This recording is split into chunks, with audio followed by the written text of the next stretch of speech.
We're on your side tonight as the MLB playoffs get underway. Fans everywhere are watching to see who will make their mark this October. Right here in the Carolinas, the game's history is already etched in the story of one of baseball's most legendary and most debated figures. Shoeless Joe Jackson grew up just down the road in Greenville, South Carolina, also home to a museum that preserves his story. He went from playing on textile mill teams to making it in the big leagues, before being banned from baseball after the 1919 World Series scandal. But earlier this year, a decision by the league's commissioner reopened the debate over his legacy and whether he could one day find a place in the Hall of Fame. In tonight's cover story, WBTV photojournalist Greg Simpson shows us how the museum is preserving both his name and his story. People hear the name Shoeless Joe and it just attracts people.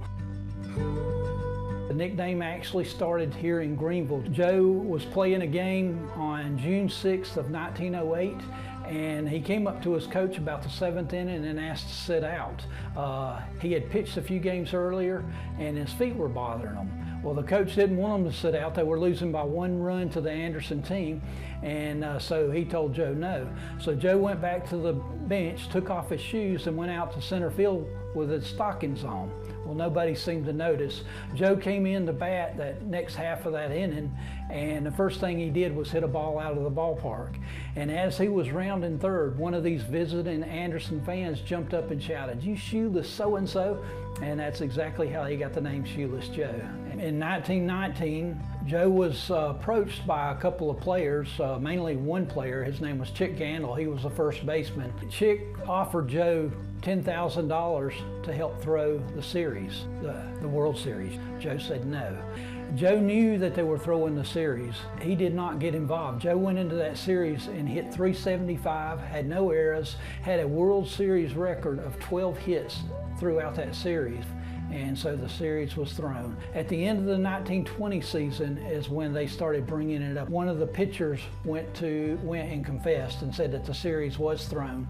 Joe went and also confessed and said the series was thrown. The new commissioner said, "I'm putting you fellows out of baseball," and he put all 8 of the Chicago White Sox that were involved in that scandal out of baseball. Joe moved back to Greenville and settled into Greenville.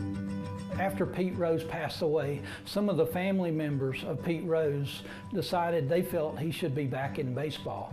And I think they pressed the commissioner of baseball pretty hard for it opened up. Joe can be back in baseball. But they did let the other 8 as well back in baseball that were put out at that time. Another thing that it gives them is the opportunity to be placed in the Hall of Fame. If enough votes come in, he'll be put in there. I think it's part of American history. I mean, I think his story was so big, especially back during the 1919, 1920 years, and the happenings where these ball players were just put out of baseball and not allowed to come back. It was so big. Plus his nickname, I think, Joe was a good person, and he needs to be treated as the good person he was. And I think it's great that he has the opportunity to get into the Hall of Fame like he should.